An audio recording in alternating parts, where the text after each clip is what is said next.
तो जो भी बीजेपी के साथ गठबंधन में था वो खत्म हो गया और संविधान के खिलाफ जाकर, लोकतंत्र के खिलाफ जाकर कोई सर्वाइव नहीं कर सकता है देश में। के हाथ में ही किंग मेकर नायडू और नीतीश जी हैं।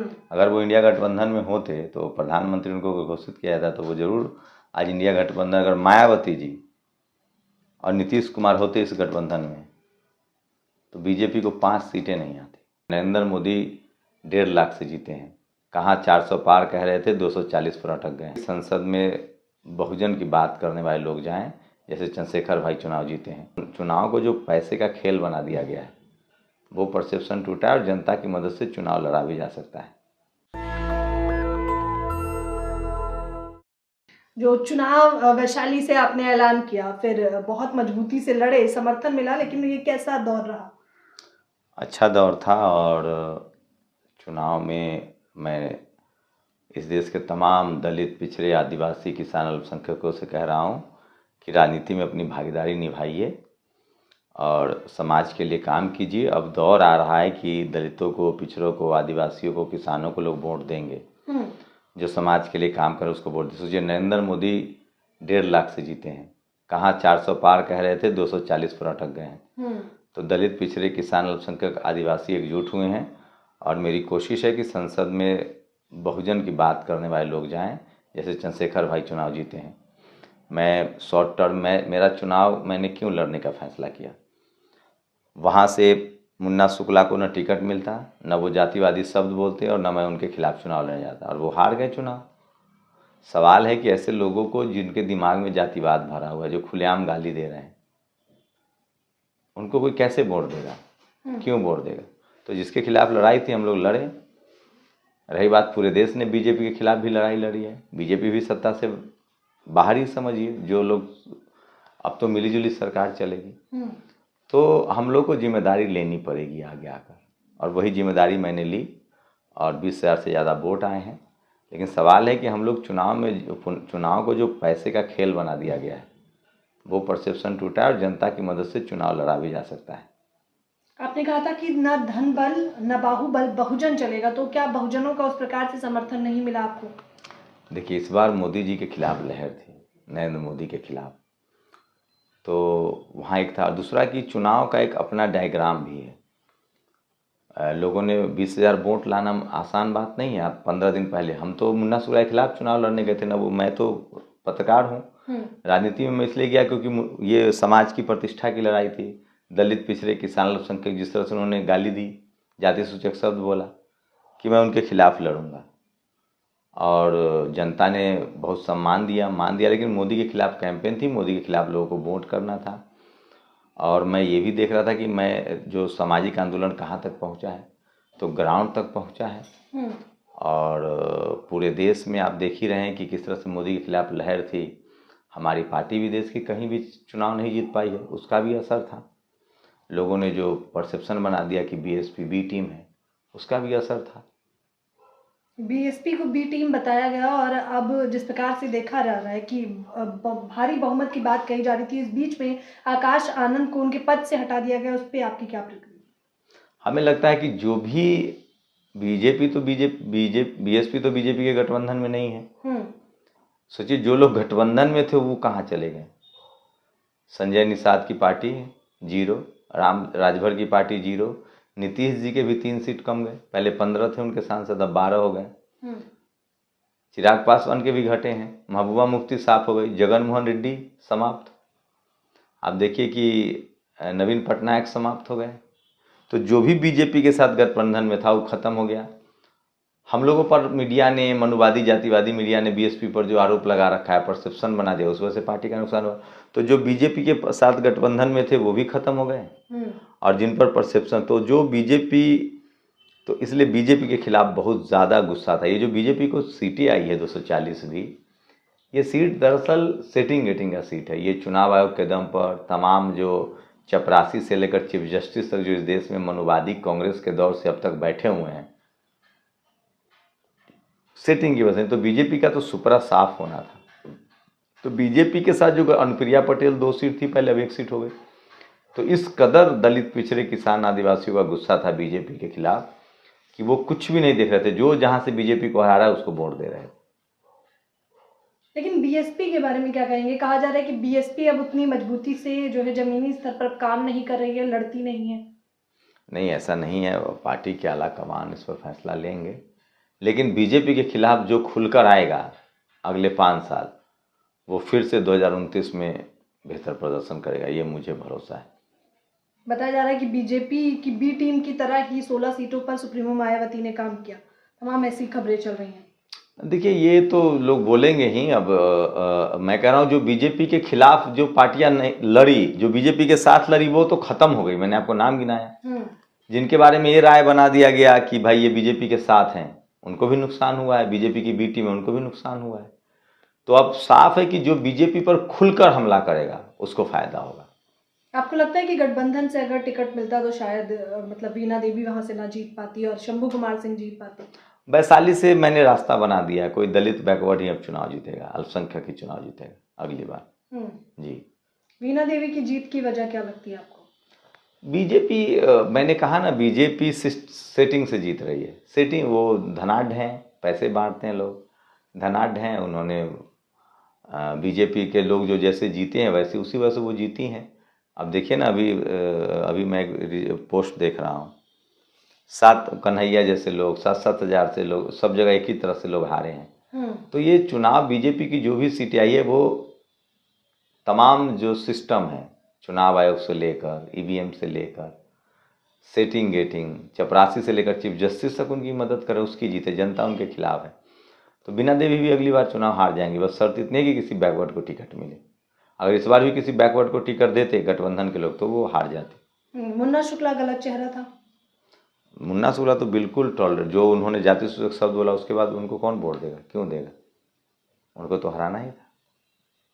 क्या अब एक बार फिर से आप राजनीति में जाएंगे या फिर पत्रकारिता की ओर आपका रुझान फिर से? नहीं, राजनीति पत्रकारिता अलग अलग चीज़ थोड़ी है। मैं तो दिन भर 24 घंटा राजनीति ही करता हूँ। दलितों की, पिछड़ों की, किसान, आदिवासी, अल्पसंख्यक, गरीब महिलाओं की बात करना। राजनीति का मतलब क्या होता है? राजनीति में हल चलाना थोड़ी है।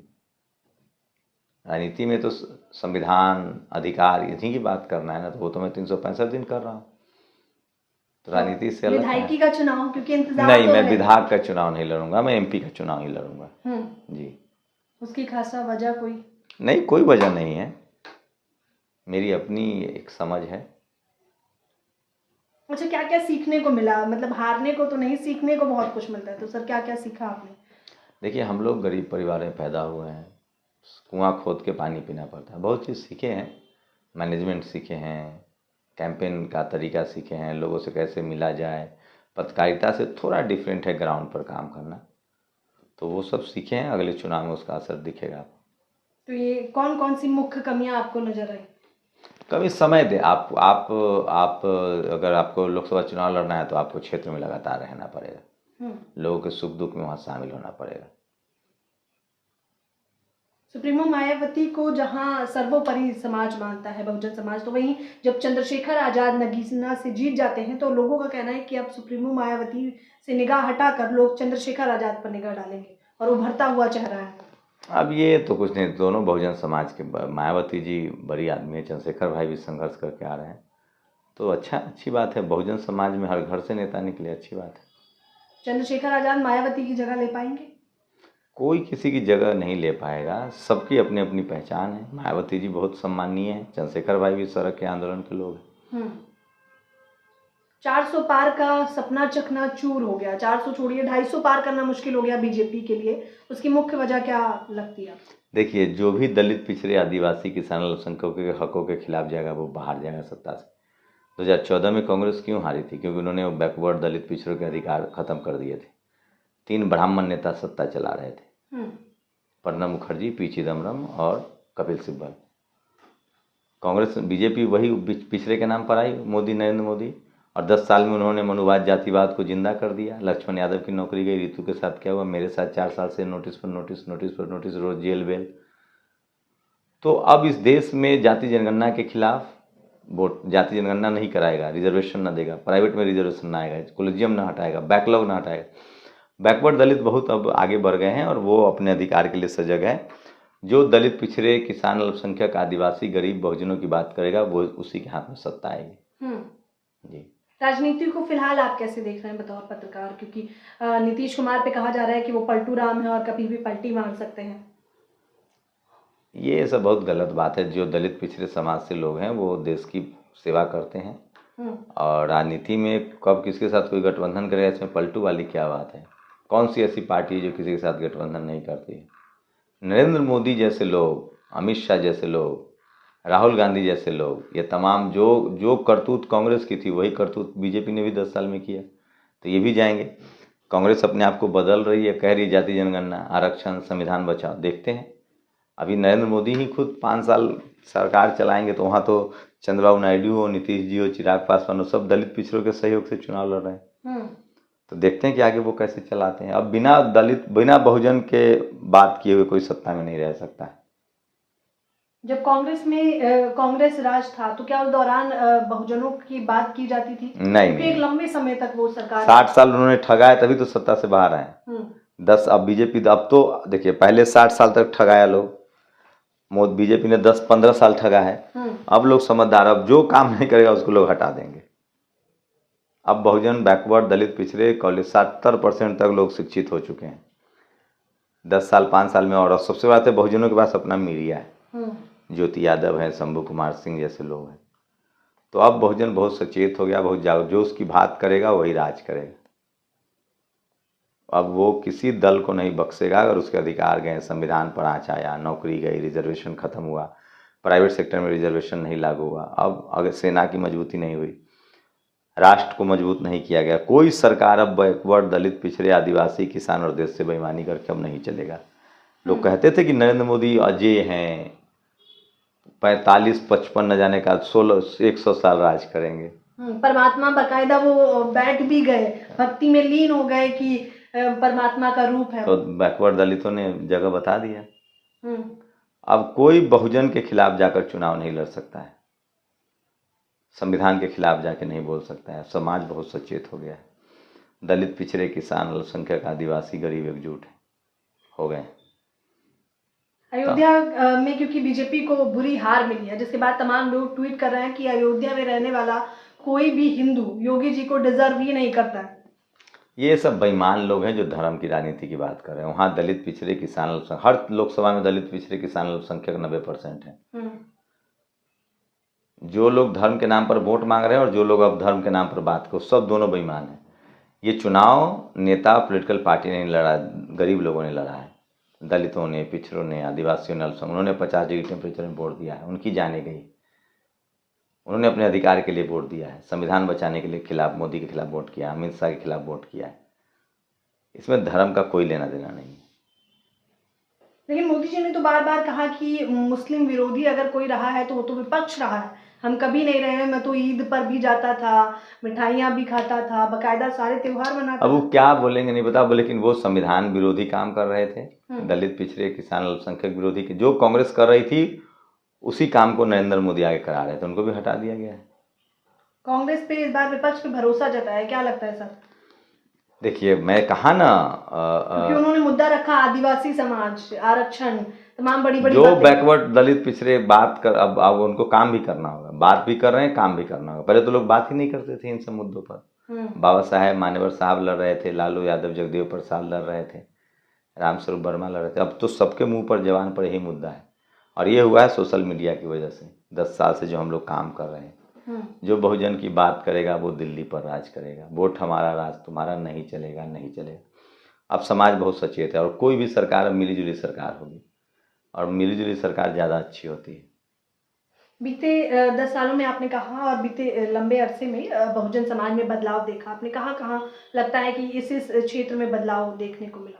लोग जागरूक हो रहे हैं, स्कूल कॉलेज जा रहे हैं। 10 साल में और देखिएगा, कोई भी दलित, पिछड़ा, आदिवासी, किसान, अल्पसंख्यक बगैर स्कूल के नहीं रहेगा। अब जो भी सरकार आएगी उनके पढ़ाई लिखाई, स्कूल, अस्पताल, दवाई और देश की मजबूती के लिए काम करना पड़ेगा। जिनको जाति के नाम पर प्रताड़ित किया गया है, उनके बच्चे स्कूल कॉलेज पहुंच रहे हैं और वो अपना अधिकार समझ रहे हैं। और संविधान के खिलाफ जाकर, लोकतंत्र के खिलाफ जाकर कोई सर्वाइव नहीं कर सकता है देश में। बाबा साहब का संविधान अटल है। कल संविधान की किताब लेकर ही राहुल गांधी जिस प्रकार से प्रेस कॉन्फ्रेंस कर रहे थे, करना पड़ेगा, तस्वीरें भी काफी कुछ बयां करती हैं। करना पड़ेगा। 60 साल तक इन लोगों ने ही तो संविधान की अनदेखी की है, तभी ना बीजेपी आई। अब बीजेपी तो 10 साल भी नहीं टिक पाई, देखते हैं 15 साल 5 साल चला पाते हैं कि नरेंद्र मोदी। अब बगैर दलित, पिछड़े, आदिवासी, किसान, अल्पसंख्यक, संविधान, लोकतंत्र के बगैर अब सरकार नहीं चलेगी। समाज बहुत जागरूक हुआ है, वही तो मैं कह रहा हूँ। ये जो आप लोगों ने, हम लोगों ने काम किया, उसका नतीजा है। कल ट्विटर पे सर लगातार आप भी देख रहे होंगे कि अरेस्ट कमाल खान, ये जो खुद को एक्टर बताते हैं, उन्होंने सुप्रीमो मायावती के लिए बेहद अभद्र भाषा का इस्तेमाल किया। बाकायदा मैंने एक वीडियो भी बनाया था, उस पर आपकी क्या प्रतिक्रिया? किसी के खिलाफ भी इस तरह के बात करने वाले जेल जाने चाहिए, किसी भी महिला के खिलाफ, चाहे वो कोई भी नेता हो। आप किसी के डिग्निटी के खिलाफ जाएंगे तो राजनीतिक बात अलग है, आलोचना होनी चाहिए, विरोध होना चाहिए, लेकिन किसी के आप डिग्निटी के खिलाफ बात करेंगे तो ऐसे लोग तो जेल जाएंगे, चाहे कोई हो। बिल्कुल, उन्होंने कहा कि जो कहा वो बेहद शर्मनाक था। मैं पढ़ बिल्कुल, मैं तो नहीं, मैं नहीं सुनना चाहता हूँ उसको। ऐसे लोग जेल जाएंगे, चाहे कोई भी हो। लेकिन ये बयान की शौचालय, ये मतलब जो भी था वो आपत्तिजनक ये जातिवादी है कि मतलब ये सोच कैसी है, मतलब ये जातिवाद है, यही जातिवाद है, ये जातिवाद है। इसके खिलाफ अब लड़ाई लड़ी जा रही है और समाज बहुत जागरूक हुआ है। अब कोई भी जातिवाद करके बच नहीं सकता है, कोई भी। यही तो हमारी लड़ाई थी मुन्ना शुक्ला के खिलाफ, कि वो जाति सूचक शब्द बोल के अब चुनाव नहीं जीत पाएंगे। रंगों से कैसे पहचान की जा रही है? क्योंकि जिस प्रकार से इन्होंने ट्वीट किया हुआ था, ये बता रहे थे कि उन्हें देखकर ही पता चलता है कि वो बहुजन समाज से है। कौन ट्वीट किया है? कमाल खान ने जिस प्रकार से बोला। इनका संवैधानिक इलाज होगा, कानूनी इलाज होगा ऐसे लोगों का। इलाज सरकार करेगी, सरकार का वो रुख दिखता है अभी आपको? सरकार क्या, संविधान करेगा, कानून करेगा, कोई ना कोई FIR दर्ज कराएगा, इनकी जांच होगी, आज न कल सरकार आएगी अपनी, तो इलाज होगा ऐसे लोगों का। जातिवाद करके अब कोई नहीं बच सकता है। संविधान, बाबा साहब ने जो 1950 में संविधान दिया है जातिवाद के खिलाफ, अब वो धीरे धीरे इम्प्लीमेंट होगा। अब जातिवाद करके कोई नहीं बच सकता है, कोई नहीं। क्या ये गठबंधन करना सर सही था? क्योंकि कल तक कांग्रेस ही लालू यादव, अखिलेश यादव, तमाम तेजस्वी यादव और विपक्ष के बहुजन में तमाम नेताओं पे तमाम आरोप लगाते थे, शाम दाम दंड भेद की राजनीति करते थे, लेकिन आज ये सभी एकजुट हैं। होता है, अब देखिए राजनीति में कोई परमानेंट दोस्त और दुश्मन नहीं होता है। हालात पहले 60 साल कांग्रेस जुल्म कर रही थी तो उसके खिलाफ बैकवर्ड लड़े, बहुजन लड़े। अब 10 साल से बीजेपी जुल्म करे तो जो सामने जुल्म करेगा उसके खिलाफ तो लड़ना पड़ेगा, यही तो लोकतंत्र है। लेकिन क्या भूल जाना चाहिए, मतलब कैसे, मुझे ये समझना है। धीरे धीरे बहुजन समाज के लोग जब जागरूक होंगे तो बहुजनों के हाथ में ही सत्ता होगी। अब देखिए ना, अब कोई दलित पिछड़ा ही प्रधानमंत्री होगा, कोई बैकवर्ड, दलित, पिछड़ा, अल्पसंख्यक ही इस देश में अब प्रधानमंत्री होगा, ये भी लिख लीजिए। सब जगह मुख्यमंत्री भी बनेंगे, प्रधानमंत्री बनेंगे, ये बदलाव तो है, पार्टी कोई भी हो। नीतीश कुमार PM बनना चाहते थे और ये लंबे समय से था, लेकिन तमाम लोग ट्विटर हैंडल पे जो लिखते हैं कि ये सपना सपना ही रह जाएगा। ठीक है, अब देखिए ना, उनके हाथ में ही किंग मेकर नायडू और नीतीश जी हैं। अगर वो इंडिया गठबंधन में होते तो प्रधानमंत्री उनको घोषित किया जाता तो वो जरूर आज इंडिया गठबंधन, अगर मायावती जी और नीतीश कुमार होते इस गठबंधन में तो बीजेपी को 5 सीटें नहीं आती। क्या मायावती को शामिल हो जाना चाहिए? क्योंकि वो कह रहे हैं कि वो धन्ना सेठों की पार्टी में नहीं आना चाहती। उनकी अपनी विचारधारा है, लेकिन कई बार गठबंधन, अब मिलीजुली सरकार का जमाना है। अभी बीजेपी के साथ जो भी पार्टी रहेगी वो अगली बार खत्म हो जाएगी। जो बीजेपी के खिलाफ पार्टी रहेगी उसका, अब बीजेपी ने 10 साल जी लिया, अब बीजेपी डाउन जाएगी। 60 साल कांग्रेस ने जिया, चूँकि महीन जातिवादी लोग थे तो लंबा चले। ये महीन जातिवादी समझाइए थोड़ा मुझे भी। और जो मनुवादी ज़्यादा पढ़ा लिखा हो वो उतना महीन जातिवादी होता है। पहले जातिवाद था, गांव में न बैठने देंगे, न चलने देंगे, चप्पल न पहनने देंगे, मूछ न रखने देंगे, पानी न पीने देंगे। अब ऐसे लोग सीधे जेल जाते हैं SC ST एक्ट में। अब ज़्यादातर जो बैकवर्ड समाज के लोग हैं वो आम तोड़ लेंगे, खीरा तोड़ लेंगे, गन्ना तोड़ लेंगे वाला जातिवाद में फंसे हुए हैं। दलित समाज पर अत्याचार होता है तो जेल जाते हैं। महीन जातिवाद है मीडिया में जो महीन जातिवादी लोग बैठे हुए हैं, मनुवादी, वो कहते नहीं है, करते हैं। आपके बच्चे को ₹1,00,000 वाला नौकरी नहीं लगने देंगे, 5 लाख की नौकरी नहीं लगने देंगे, आपको बिजनेस में नहीं आने देंगे, कॉलेज यूनिवर्सिटी में नंबर काट लेंगे, IAS कलेक्टर नहीं बनने देंगे। ये महीन जातिवाद हुआ। अब महीन जातिवाद शहरों में है, राजनीति में है, मीडिया में है, जुडिशियरी में है, कॉलेज यूनिवर्सिटी में, बिजनेस, ब्यूरोक्रेसी में है। अब जातिवाद स्पोर्ट्स में, सिनेमा में, जो पावर सेंटर्स है, जहाँ पैसा है, मान सम्मान है, वहाँ मनुवादी जातिवादी लोग चाहते हैं कि दलित, पिछड़ा, किसान, अल्पसंख्यक, गरीब का बच्चा ना आए। इसी को महीन जातिवाद कहते हैं। तो ये लड़ाई, ये संघर्ष लगातार जारी रहेगा। अच्छा, सोशल मीडिया पे भी तमाम पत्रकार हैं जो दूसरे को गोदी मीडिया और खुद को स्वतंत्र बताते हैं, उसके बारे में क्या कहें? देखिए, इस देश मतलब में पहचान कैसे करें जो दर्शक हैं? हाँ, इस देश में जो आपके संवैधानिक अधिकार की बात न करे, कोई बीजेपी का विरोधी हो सकता है, इसका मतलब ये नहीं कि वो दलित, पिछड़े, किसान, अल्पसंख्यक का पक्षधर हो। इस देश में पहले मीडिया कांग्रेस के साथ थी, बहुजन नेताओं के खिलाफ थी, लालू यादव, मुलायम सिंह यादव, मायावती जी, कांसी राम। अब मीडिया सिर्फ बीजेपी के साथ है, बाकी सबके खिलाफ है। तो आपको पत्रकार की पहचान करनी, तो देखिए कि अगर वो आरक्षण के पक्ष में, दलित, पिछड़े, आदिवासी, किसान, अल्पसंख्यक के पक्ष में, गरीब के पक्ष में, संविधान के पक्ष में बोले, जो आरक्षण के खिलाफ है उसकी पहचान है कि वो जातिवादी, मनुवादी और आरक्षण विरोधी है। बस सिंपल सा फंडा है। अब SC ST OBC का मतलब क्या हुआ? आप सिख समाज से आते हैं तो भी SC OBC हो सकते हैं, ये आपका संवैधानिक नाम है।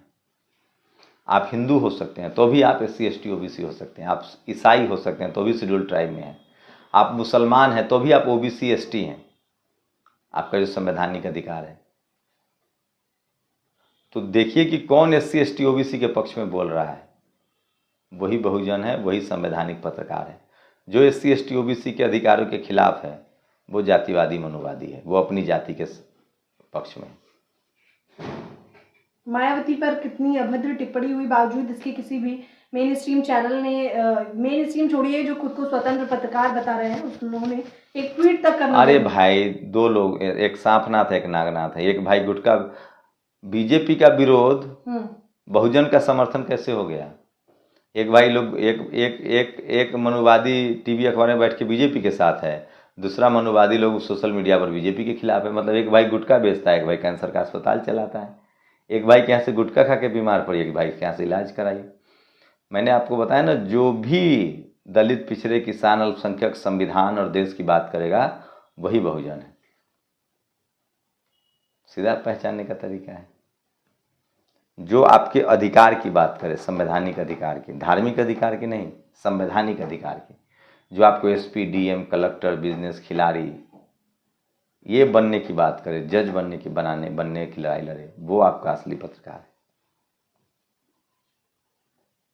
तो वैशाली चुनाव में जनता से आपको भरपूर प्यार मिला, मतलब सहयोग? हाँ, बिल्कुल बिल्कुल बिल्कुल। उम्मीद से ज्यादा या उम्मीद से कहीं ना कहीं? उम्मीद से बहुत ज़्यादा। लोगों ने कहा कि आप बहुत सही आए हैं और सही आंदोलन है, लेकिन इस बार बीजेपी को हराना है, इसलिए आपको वोट नहीं देंगे।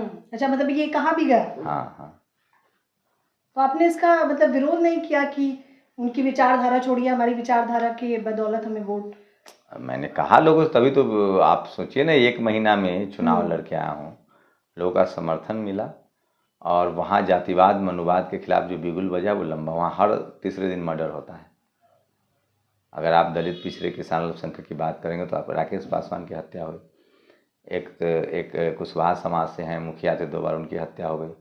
वहाँ साहू जी की हत्या हो गई। वहाँ हर तीसरे दिन वहाँ डर है, खौफ है, उसके खिलाफ लड़ाई थी और वो टूटा है। तो अगली बार देखिएगा, आपको नतीजा भी आएगा। तमाम दर्शक जो इस वक्त आपको सुन रहे हैं, देख रहे हैं, थोड़े निराश भी हैं, मैंने जितने लोगों से बात करी, तो उनको क्या कहेंगे? नहीं, निराश नहीं होना है, लंबी लड़ाई है। 2007 से हम लोग जातिवाद के खिलाफ लड़ रहे हैं। बाबा साहेब फुले, पेरियार, अम्बेडकर लड़े हैं, जगदेव बाबू लड़े हैं।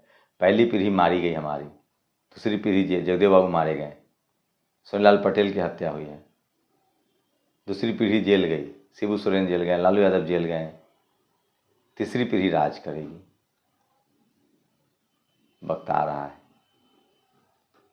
वक्त आ रहा है। मुझे आपका नहीं पता, लेकिन मेरे लिए हमेशा आपसे बात करना बेहद दिलचस्प रहता है और काफ़ी कुछ सीखने को मिलता है, मुझे भी और तमाम दर्शकों को भी। तो मुझे समय देने के लिए आपका बेहद शुक्रिया। आपका बहुत बहुत शुक्रिया। और तमाम दलित, पिछड़े, किसान, अल्पसंख्यकों को अपनी बात, हम लोग को सिर्फ मुंह चलाना शुरू करना है। हम लोग हर काम हम ही लोग करते हैं। नासा में वैज्ञानिक भी हैं, सड़क भी बनाते हैं, सब्जी भी उगाते हैं, खेत भी जोतते हैं, हर मेहनत काम, लकड़ी, चमड़ा, लोहा, सब काम करते हैं, बस जबान चलाना नहीं जानते हैं। जिस दिन हम लोगों ने जबान चलाया, मतलब बोलना शुरू किया, उस दिन सत्ता भी हमारी होगी और हम लोग इस देश को और मजबूत करेंगे, क्योंकि हम लोग इस देश को बनाने वाले लोग हैं। हम लोग इस देश को बनाने वाले लोग हैं। ये शंभू कुमार सिंह थे, जिनसे मैंने खास बातचीत करी। और अभी तो इनकी बातों से बस यही लग रहा है कि अभी तो बस अंगड़ाई है, आगे और लड़ाई है, और ये लड़ाई आगे लंबे समय तक चलने वाली है। 24 के चुनावों में जनता ने दिखा दिया है अपना बल, और खासतौर पर बहुजन समाज ने जिस प्रकार से वोट किया है वो काबिल तारीफ है। इस चर्चा के बारे में आप लोग मुझे अपनी राय कमेंट बॉक्स में जरूर बताएं। धन्यवाद।